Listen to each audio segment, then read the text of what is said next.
What makes a project successful? Two things. Number one, planning. Number two, communication. If you're able to plan and to communicate, you can shift the worry curve from later in the project when you have to spend a bunch of money in order to bring a project in on time, and therefore you become unprofitable, and you shift that worry curve earlier in the project. So you're addressing issues as early as possible through planning and communication. My guest today is Clint Padgett, and Clint is the president and CEO of Project Success. He's been building construction projects and teaching people how to build construction projects for 30 years. So we're going to get a ton of great wisdom from Clint, and we're going to dive right into the conversation. This is Eric Anderton, and you're listening to Construction Genius, a leadership masterclass. Thomas Edison said that genius is 1% inspiration and 99% perspiration. If you're a construction leader, you know all about the perspiration, and this show is all about the 1% inspiration that you can add to your hard work to help you to improve your leadership.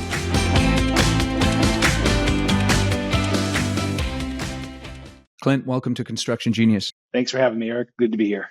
My pleasure. I'd like to just dive right in. What are some of the hindrances that all the technology we use to communicate presents to us when we're building construction projects? There's a common myth that software is the answer, and it's not. Software is just a tool to help you do things faster and maybe better. But one of the challenges we see is they want to default to email, or what I call one-way communication, text message, email, putting something on Slack or Jira, as opposed to actually having a conversation. And I think what ends up happening is, as human beings, we see a problem. We think, okay, I'm going to get to that. I'm going to solve it. There's no reason to let everybody else know about it because I'll probably solve it before it has to be known. And then we don't solve it. And so what ends up happening is we've wasted 2, 3, 4, 5 weeks where we could have had all other alternatives to be able to go fix it, all because you were hoping to fix it.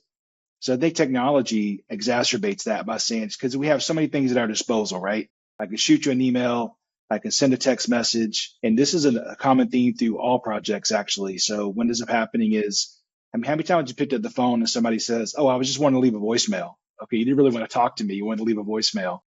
And I think that's because as human beings, we also want to check things off of our to-do list.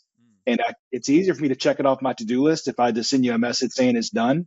But if I picked up the phone and had a conversation with you or walked down the hallway and talked to you face to face, I might find out I'm not done. And there's 3 more things now I have to go do.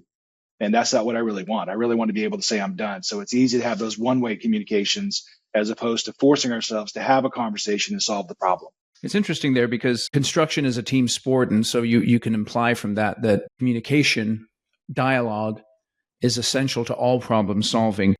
Why do you think people avoid those conversations and default to one-way communication or trying to fix it themselves?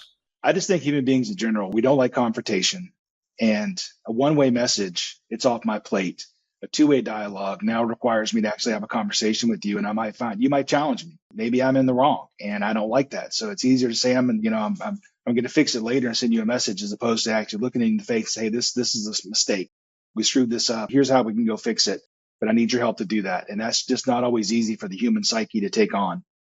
And so there's this tendency to want to be in silos. The other thing is we like to play with people just like ourselves. And when I teach classes, I'll see it happen all the time. All the engineers sit together because they all speak the same language. All the IT people sit together, and both of them sit as far away as possible from the marketing people because they speak different languages. They don't get each other. Yeah. And so I think it's hard to pull ourselves out of those silos and force that conversation to take place, even though it's so critically important. So I think there's 2 elements here that causes us to want to avoid confrontation. One is those differences that you talked about. The second one is the possibility of pushback. Perhaps there's another one there where I struggle with communicating with people who aren't like me in whatever way that might be.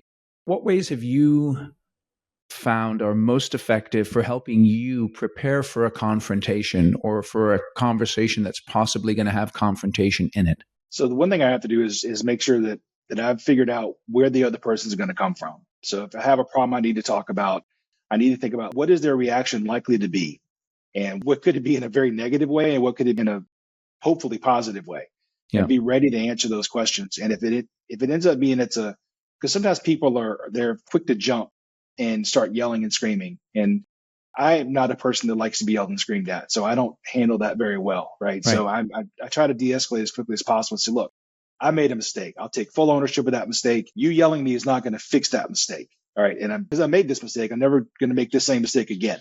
Right. So now let's talk about that. So I thought about this ahead of time. These are the 2 or 3 things we can do to fix it and get it back on track. And I know they're probably going to yell at me for a few more minutes anyway, because they got to let it out and I just have to sit there and take it. But I try to think about what are the ways they're going to yell, how they're going to respond to me. And then I need to have solutions in my back pocket of here are the ways we could fix it. And if I can't, then I'm going to say, and I have no idea how we're going to fix this, and just take it. So that's one of the challenges that people have, because when the confrontation comes, even if they're willing to own their mistake, like you're describing, which obviously is helpful if we can do that, we then get yelled at, and that, I mean, it hurts, right? Or potentially it could hurt. How do you manage yourself so that you're not taking that personally, or you're not allowing it to intimidate you or cause you to hate the other person and not want to work with them? How do you manage that? Well, in the moment, I know that the goal is to get the job done, right? And do it successfully. So I have to go past whatever my personal thoughts of that person are at that moment and be able to get the job done. And in the end, I may never want to work with that person again. And I'll just say, that's a person I can't deal with. I don't work well with that person, and I'll try to avoid that. But in this particular instance, we got a job to get done. We got to get it done. And so I may think I'm taking something that I shouldn't be taking, right? You're beating me up for something I didn't cause. Maybe it's just bad news that I just got from a supplier who I didn't know about till today. Right. And I'm telling you this bad news. And so I try to just take it and just say, I got to get through this, because at the end of the day, my job is to get this thing done and my reputation is at stake. So I'll take whatever beating you're going to give me, and I'll just make sure I'm never in the room with you again if I can avoid it. Yeah. So that is, one of the realities of construction. Obviously, we've signed a contract and someone's going to be abusive. I'm going to note that and keep that in mind next time we're bidding work. What would you say when it comes to planning? How much of construction success is determined before the first shovel hits the ground? I think, frankly, a lot of it is, because if you do a really super good job of planning up front and you have those conversations where part of project work is, to me, I like to say that black and white is your friend and gray is the enemy. Anything that you leave gray or ambiguous, I promise will get used against you in the court of project management. Yeah. So we want to remove all the gray that we possibly can. And I want to know black and white, what is it we're going to do? And I know there's always going to be some things that are going to change at the last second, and that's okay. We'll use our project plan to help figure out what that needs to look like to fix it. But I think if you do a really good job planning up front and you force those conversations to happen, like we talked about earlier, force people out of their silos and force them to have that conversation about, here's what I'm doing. How does it affect you? What do you need from me? I need this from you. When can you give it to me? And we build that plan together. I think you're well set up for success before the first shovel ever hits the dirt. And then people say, yeah, but what about the things you don't plan for? Well, that's just life, right? Yep. And you're going to use that bad news that comes in, key vendor delivers late, or key resource, goes out sick or whatever. And you're going to take that bad news and build it into your plan and say, okay, now how does this affect us? And what can we do differently to get this back on track? What are the main sources of gray in your experience? Oh, that's a great question. I think there's a lot of assuming that the other person knows what I'm trying to do, or that my favorite one is, hey, we've all done this kind of work before. We all know our jobs. Let's just go do it. Yeah. And it's like, no. I know you know your job and I know my job, but I might think you're doing things in a different way, because maybe you're doing it differently than any other person I've ever worked with. So let's have a conversation about, what are you doing? How is it going to impact me? Where are the interconnects? So I think that's one of the biggest issues, is just people not wanting to have those conversations. I find a lot of times also there's this disconnect. You're talking about silos earlier, this disconnect between estimating and project management. So that the estimators have won the project, they put a lot of work in, and then for whatever reason, the handoff portion is not as effective as possible. How can you make sure that handoff between estimating and project management is as smooth and as detailed and as clear as possible? Well, the first 3 minutes is probably like, seriously, you said we could do this in that amount of time? Yeah, right. But then we get, okay, well, this is the reality. Now let's sit down and figure out what we can do. So I think one of it is, I know it's a hard job to be an estimator, and because you want to win the work. But at the end of the day, if we can't deliver what you sold, then we're not going to be successful anyway. Nobody wants to get into forensic accounting at the end of the project to say who's going to pay, what money to whom. Yeah. So I think a lot of that is just, if I can, I try to talk to the estimators up front and say, look, the last time we did this hurt us. So make sure you build a little bit in here, but just having that transparent conversation of, look, there's no way we're going to get that amount of that done. So hopefully you've got some extra time over here. It'll all smooth out. But I think it's just having those conversations. Give yourself a rating right now from 1 to 10. 1 being, I am the worst leader that ever existed on planet Earth, to 10 being the best. Where would you rate yourself? Probably a 5 or a 6, if you're honest. And so what that means is you can improve.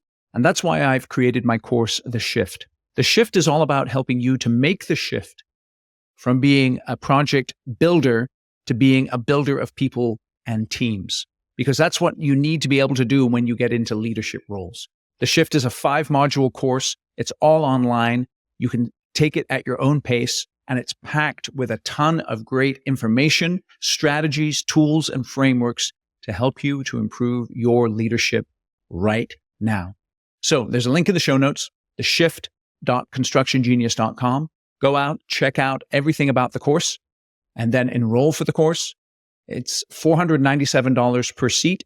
If you don't get tremendous value from the course, you can just email me, eric@constructiongenius.com, and I will refund your money 100%, no questions asked.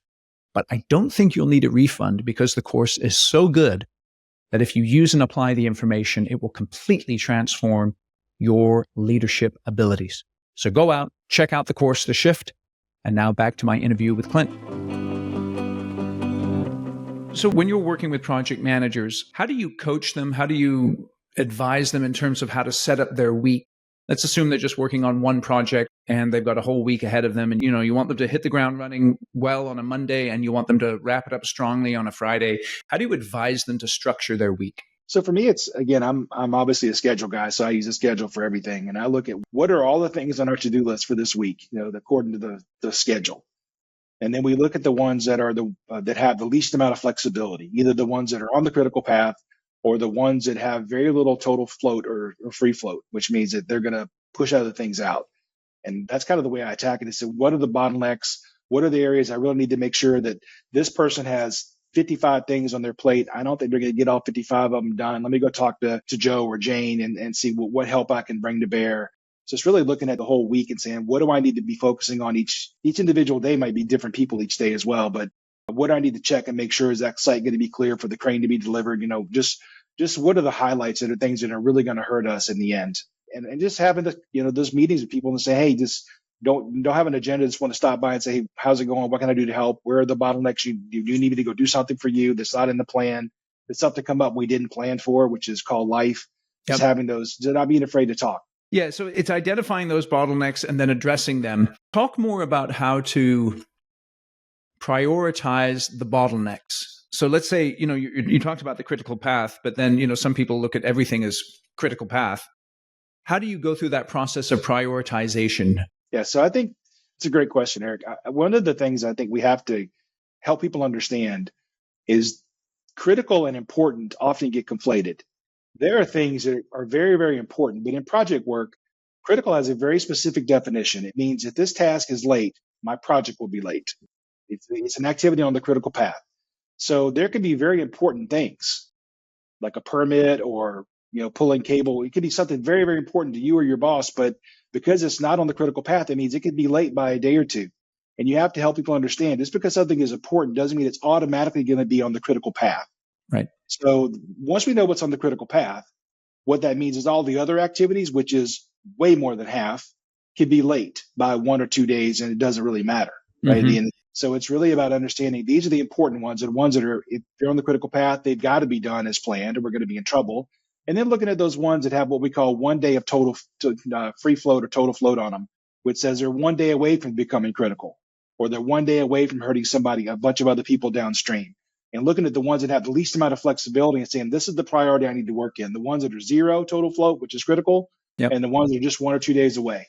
Okay, so then critical path to a GC, or the importance of tasks to a GC, is different than the importance of tasks to a sub. So if I'm a project manager of a subcontractor and something is critical to me because maybe my guys need to be at another job later in the week and I've got to take care of that. But the GC doesn't have the same level of intensity about this task as I do. How do I handle that? So it's my two clubs are schedule and communication, right? So conversation. Right. So I'm just going to have the conversation. I said, look, I know that you can be a few days late, but I've got to clear this space out for the next group to come in. So I can't have you be late. Yeah. And just have that conversation and just remind them, hey, we need to work together as a team. And because there's other projects down the line that we could or could not use you on. And let's work together to solve this problem. And I need you to fix this now so that we can work together in the future. Yeah, so that's from the GC to the sub. As the sub, sometimes you feel like, I know like the best subs I work with, their mentality is we run the project. And it doesn't matter if you're a framing sub or a concrete sub, you kind of take that responsibility on yourself. And if you're working with a GC who doesn't have their act together, and we all run across that from time to time, what advice would you give to the PM of a sub in terms of the way they're communicating with the GC? So one of my favorite things to do is just take my schedule and go back to them and say, look, here's why I need you to help me with this, because I know that your world and your stuff, it's not bothering you, but this is how it's affecting me. And this is my critical path. And if we don't get this done, it's going to delay this, this, and this. And that's going to hurt you later. So please help me solve this problem that I have. But to me, it all comes back to having that schedule, which shows in black, white, and red what can and can't be done and how I'm having a problem I need help with. Because if you just go to them with your gut, they're going to say, yeah, whatever. So you have to have data. And to me, the schedule is data. Okay. So then you're working on a project and you know how it is, right? In the beginning, everyone's got a smile on their face. We got the plans. Everything's going to be awesome. So it starts with order and then it goes to disorder a little bit. Maybe things are a little bit squirrely. And then 3 weeks, 4 weeks, a month into the project, there's chaos. If a project is already off track, what are the first 2 or 3 things a construction project manager or a leader should do to regain control? So it's the hardest thing to do, which is to push the pause button and say, what's going on here? What has got us off track? And I pull up the schedule of the plan and say, okay, here's what we plan to do. It's what's different. And now let's make the plan match reality of what's actually happening. Put that bad news in. Let's adjust the schedule to see where that ends. And now we're going to be late. So let's look at the critical path and let's make decisions, adding another shift, bringing in some extra help, whatever that might be, expediting things, which of course costs money, but it's probably less money than the cost of being late if we add the penalty fees, right? The liquidated damages, et cetera. So it's about really understanding where we are. And that's hard to do when you're in the heat of the battle, is to say, let's come together and let's figure out what's going on. Let's build it in the plan that says, what is the impact and how can we solve that? Yeah. As you've gotten into your construction career, just give us a little bit of background about how you got into construction and got to the point that you're at the moment. So construction is just one of the many, many things we work on as project managers. So basically, I started off as an engineer, electrical engineer, working at Coca-Cola. And then the Olympics were coming to town and I wanted to work on that project. And I wasn't going to be able to work on it as an engineer. So I left the company, went to work for Project Success. This came same company with today. Back in 1994, and was able to work on the Olympics as a contractor for Coca-Cola, and then really liked what I did. And so across my career, I've done semiconductor projects, still do all the worldwide Olympic planning for Coca-Cola and worldwide sports for FIFA World Cups and Euros, but then also One Bryant Park, some of the other construction projects. It just kind of came along with the portfolio, and I love all projects. So I don't have a favorite child, put it that way. What's changed the most about construction from when you started? 96, was that the Olympics, 96? Yeah, I started on in 94. We started planning 2 years in advance. Okay, great. So that was in Atlanta. So 94, 30 years into construction, right? I know 30 years went really quickly.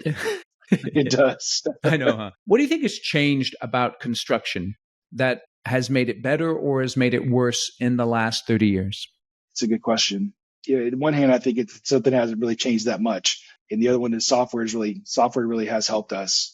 When I first started, software was in its infancy, so we were still building Gantt charts on walls with bars that were magnetically attached to the wall. So I think 30 years, certainly software has helped. You can push a button and it does all the math that would take me hours or days to figure out. And I do like I think in the old days, the hierarchy of you'll do it or I'll fire you.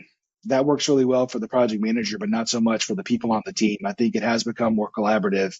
Yes. And more open over the 30 years. And as a human being, I appreciate that. It's nice to work with somebody who wants us to be successful, as opposed to I vividly remember my first person I worked with on construction was hard hat, cigar, just barking orders and yelling. And And that's how it was. And it doesn't have to be that way anymore, which I think it's a lot more user friendly. Why do you think that's changed where it's not as confrontational? It's still a tough business and yeah, it still happens. But, I've heard that a lot from people too, is like, it's not so much the commander now, it's the coach. What caused that to switch? I think a lot of it is as the new generations come up, some people are just not willing to put up with that. Right. Yeah. And so you have to change, you have to adapt to be able to deal with that. And I think you do have more of the matrix organizations today where I don't actually own the people on my team. They're dotted line to my project from other places, and I can't make them do it. So I need to create an environment where they hold themselves accountable to get it done. And at the end of the day, that's really, if you think about it, as a project manager, you've got 1,000 people working on the project on these big construction jobs. You're not going to talk to those people every day. You couldn't possibly. So what you need to do is make sure that they know what to work on and they're going to hold themselves accountable. And that's much more likely to happen if I've created an environment where people want to do the work as opposed to me having to bark at them all the time. Hey, quick break to talk about my book, Construction Genius. I'm going to put it right up by the camera. Look at this little sucker here. Effective, hands-on, practical, simple, no BS leadership, strategy, sales, and marketing advice for construction professionals. Go out to Amazon right now and purchase a copy of the book. It's all killer, no filler. You're going to find tremendously practical things that you can do based on the information in the book to improve your leadership right now. So go out, get yourself a copy of the book, get a copy for everyone on your leadership team. It's only $20. Actually, it's not even $20. It's $19.99 on Amazon. So go out and get the book. I know you'll enjoy it. And I'll tell you what, if you buy the book and you don't like it, shoot me an email at eric@constructiongenius.com and I will Venmo you $20. So it's a money back guarantee. That's pretty bold, huh? All right. So let's get back to the interview with Clint. What do you think is the one thing that project managers misunderstand the most about people who work in the field? That they're all still that same guy with the cigar barking orders and, the mandate, do this or I'll get rid of you. And it's not this really has more to the coach. I think that's a misconception that still is out there. Yeah. What advice would you give to someone who's fresh out of college? They're a project engineer, let's say, and they think they know, but they really don't know, but they don't really know that they don't really know. What advice would you give to them as they walk onto their first job site, as they're working with, a bunch of guys and gals who've been in the business, 20, 30 years? How would you advise them in terms of building their career and making a positive impact right from the get-go? For me, I think when I'm working on projects, what I look for in team members are people who don't come in thinking they know it all. Yeah, I've got 30 years under my belt. I still don't think I know it all. So right. For me, it's what I would tell them is just come in with, God gave you 2 ears and one mouth for a reason. Use them in that proportion. Listen a lot more than you talk. Don't just think you have to volunteer information. Just listen, just absorb. And you answer any questions you have. And if you see a flaw, you should certainly point it out. But early in your career, you should be listening a lot and learning and absorbing, and then probably finding somebody that's got like me, the gray hair, and then asking them questions on a side conversation. So if it's a stupid question, don't make yourself look bad in front of the group. You can say, hey, I saw this happen and I would have thought X, but we did Y. Why did we do Y? Why would X not have worked? Just find somebody that will be willing to answer those questions for you in a one-on-one situation, but just do a lot of listening and observing. What about advice that you would give to a younger person who has to have a confrontation with someone who is older and more experienced than them, but it's their responsibility to step up and have that conversation? I'll give you a great example. So my first non-Coke project, I went to work on a project at Caterpillar, and I was an outside consultant coming in to facilitate the planning. And I was 31 years old at the time. And back then, the Caterpillar would have these guys that had been there 30, 40 years, right? These grizzled veterans. He looked at me and he said, son, how old are you? And I said, 31. He goes, I've been doing my job longer than you've been alive. What could you possibly tell me? And I remember thinking to myself, probably not much. But luckily for me, I'm not here to tell you how to do your job. I'm here to help facilitate this process. So I'm thankful you're here with all your expertise and knowledge that you're going to help me make sure I don't fall off and break a leg.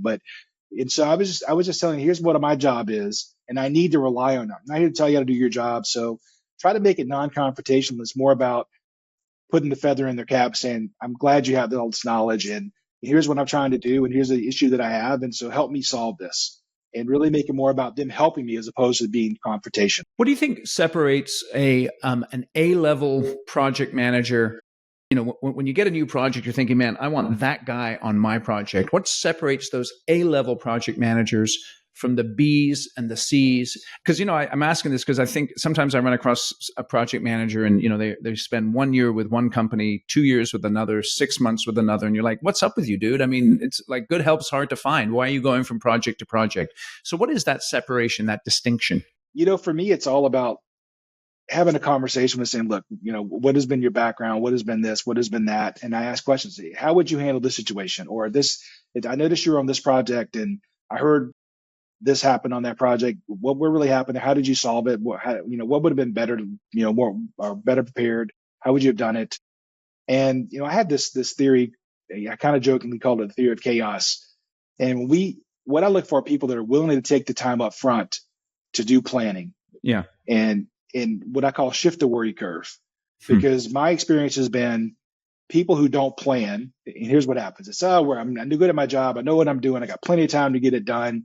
And I call this first phase uninformed optimism, because I know what I'm doing. Right. And that can last, 2 months, 3 months, 4 months, whatever. And then I start to get this feeling that, man, I'm a little bit nervous that I should have been getting some work done. And I really haven't on this project because I'm working on 4 other projects. And my spidey sense is tingling, telling me something is wrong. My stomach is saying I'm not in a good place. And so we call that next phase vague concern. The reason it's vague is I don't have a plan to measure it against. So I can't prove I'm late, but boy, I really feel like I'm in trouble. And then of course, the third and final phase of the project is called panic. And panic happens. And now we start. And what happens in the panic phase is you're going to be late. Costs go up because you're throwing money at your problems to get them to go away. And quality suffers because you're taking shortcuts to get it out the door, right? So what we want to do is I'm looking for that person who's willing to bite the bullet, take the time up front to do planning work so that we'll know what has to be done early. And, one of the things to talk about in my sessions is if you don't have a plan, if you have a 1-year project and there's no plan, how much work actually happens in the first 6 weeks? And the answer is almost none, because, maybe we're setting up some meetings, but no work happens. Now what happens? You got a 46-week project. You just blew 6 weeks. So I want to take that time up front, carve out the time, the couple of weeks up front that's needed, plan the project, because there are things that have to be done in week 1, 2, and 3 in order to hit that 52-week deadline, and not just put all the pressure on the back end of the project. So I'm looking for people that are willing to take that time up front to do planning. Yeah. So it's interesting. What is the relationship between not doing planning because people don't feel like they're working when they're planning? Is that true that people they don't plan because sometimes it just feels like you're just kind of sitting around gabbing and not really doing any work? Yeah, absolutely. I hear that a lot. Wait, you want me to waste 2 weeks planning? That's 2 weeks worth of actual work you could have gotten done.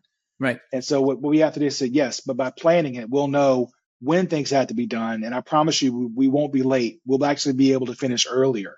We'll have to be working on the right things at the right times. Yep.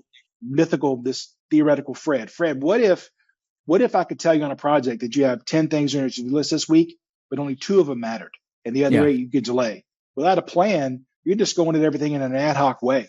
And so I promise you, what ends up happening, Eric, is after the planning session, people say, this is amazing. We should do this on all of our projects. I wish we'd invested this time even earlier. So that's interesting, right? Again, we talked earlier about distinguishing between what's apparently important, but really what's critical. And then shifting that worry curve. That's all about the planning process. Coming into a planning meeting then, what is the best way to set that planning meeting up for success? So let's assume that I buy into the reality that I have to plan well. Describe to me your ideal planning meeting. Well, the planning meeting would start off, these sessions are going to go on for several days to get it all done. But The first thing is just making sure that we have all agreed on the scope of what's in scope, what's out of scope, who's doing what. We call that a charter document. Could be a contract, right? Who's doing what. And then we start planning. I like to put together high-level schedules first. It says at a 50,000-foot level, these are the big chunks of work. Here's how they're all going to fit together. And then we can start to break those earlier chunks down into more detail. And so I want the people to come to the meeting ready to talk about the detail for the near-term stuff and not so much the detail for the stuff that's 9 months in the future, because there are a lot of things that could happen and go wrong before that ever happens. So we don't have forever. We can't take 2 months to plan. So let's plan the high level. Let's do detail in the near term, and just know we're going to be coming back every couple of weeks and adding more detail for the stuff that's coming up in the future. So I would say come transparent. Come with all your tasks that you need to get done, and the things you need from others. Those are the things I focus on. What are the things you need from other people, not only yourself and your team, but other teams that are going to impact you? Because I did a renovation project for a company here in Atlanta. I won't say their name, but it's a big global company. And there was, I think Jones Lang LaSalle was on the project. We had IDEO was doing the design work, and then the company itself. And JLL was a little bit, let me say the contractor was a little bit worried about, well, we have a schedule. Why are you here? And I said, okay, in your schedule, do you have all the things you need from Acme Corporation? Right. Well, no. Well, if Acme Corporation is late delivering stuff to you, are you going to be late? Yes. Are you going to be held accountable? Yes. Maybe we should have a plan that integrates your stuff with their stuff so you can point back to them and say it's your fault they were late. And then they loved it. So I think it's about having people come to the meeting and be open to planning and not be so protected, be transparent and say, well, here's what I need from other people. What do you do when you have an owner who's unreasonable? Look for a new owner. Yeah, right. I think that I've been lucky in my career. I haven't met so many people that are just so obtuse that they don't care. Right. At the end of the day, the owner is not going to want to waste money. And if I can show them that the choice you're making is totally your choice. You can make it, you're the owner. However, it's going to make a delay happen here. We're going to have to solve it by doing these things, which is going to cost this amount of money that we hadn't budgeted for and planned for. That's going to come against you. So I just try to be open and say, why do you want to go down that path? Because the other thing I like to think is I try to understand the why. Why do you want that? Because maybe if you tell me why, maybe I have a better way of getting there. Yeah. But when you just mandate go left, and I don't know why I'm going left, I'll just go left. But if I know why, I can say, wait a minute, if that's what you want to do, we actually can go straight for a little while longer and then make a right, which takes us back to the left. Just tell me why you want to do it and have those conversations. At the end of the day, they're smart people. They want to make money. They want to get stuff done. And I think they're going to be open to your information you give them. Okay. So as we're wrapping up here, people who are listening to this, they're running projects all the time. If you had to give them just one piece of advice today to improve communication across the board on a job site, what would that be? Conversation. It really would be conversation. Talk to people. If you're much better, you're probably going to be better able to get bad news from people when you're looking at you face to face and say, well, how's this going? It's too easy to hide behind email and text messages. So just have the conversation. Just make sure you have those touch points that you go by and talk to somebody. Hey, how's it going? What about this? What about that? And just have those conversations. Look them face to face. It's a lot harder for people to hide behind. It's easy to hide behind a text message or an email. Yeah. Yeah. I think that's the one thing that, folks who've been in the industry longer can teach the younger people, because, younger folks obviously default to these technology ways of communicating, which can work, but, you can only say so much through emojis. And so having that conversation, going belly to belly out of the job site, that's absolutely critical. So tell us a little bit more about yourself and what you do and how people can get in touch with you. Okay. So basically, again, my name is Clint Padgett and the company is called Project Success. Been around for 41 years now. And all we do is project work. We do training. We train people how to do projects. And then we execute projects with our clients for those who choose to go down that path. Getting a couple books on project management out in the space you can buy. One is called How Teams Triumph on Forbes Books. And the other one is the Project Success Method on Advantage Media. You can check us out on projectsuccess.com. You can follow me on LinkedIn. It's Clint Padgett on LinkedIn. So that's great. That's great. I know. Are those books on Amazon as well? They are. Yes. Excellent. Yeah. So we will have links in the show notes so that you can get in touch with Clint. And also so that you can also get those books. Question then, you're based in Atlanta? Yes. Okay, what's the one restaurant I need to hit in Atlanta the next time I'm in town? What's Rathman's restaurant that everybody talks about? I think it's just called Rathman's. Rathman's. Okay, Rathman's in Atlanta. Rathbuns. Oh, Rathbuns. Okay. Yeah, that's a steakhouse, huh? Yeah, for sure. Okay, cool. We will have a link in the notes to Rathbuns. It's kevinrathbunsteak.com. Yeah. Everybody Awesome. raves about it. There you go. Well, Clint, I really appreciate you coming on Construction Genius today. Thank you for joining us. Thanks for having me, Eric. I appreciate it. Hey, this is Eric. Thank you for listening to my interview with Clint. Do me a quick favor. Go out to where you get your podcasts and give the show a rating. And then also, if you could write a review, that would be tremendously helpful. That helps the show get seen across the interwebs. And that would be awesome. The more people who can listen to Construction Genius, the better. Links in the show notes to get in touch with Clint, get his books, check out the steakhouse, Kevin Rathbun Steak in Atlanta. Thank you for listening to the show today. I'll catch you on the next episode. Thank you for listening to this episode of Construction Genius. Hope you found that 1% of inspiration to help you in the next few days. If you like the show, please give us a 5-star review on iTunes, share it with other construction leaders who you think would benefit, and always remember that the show is brought to you by Kick-Ass Meetings. I've been working with construction leaders since 2004, teaching them how to run extremely effective problem-solving meetings that gets their people collaborating, taps into their creativity, and to get yourself a free copy of the Kick-Ass Meeting Report, go to www.ericanderton.com/kickassmeetings. Grab yourself that free report, read it, use it in your business. You'll find it extremely useful. And thanks again for listening.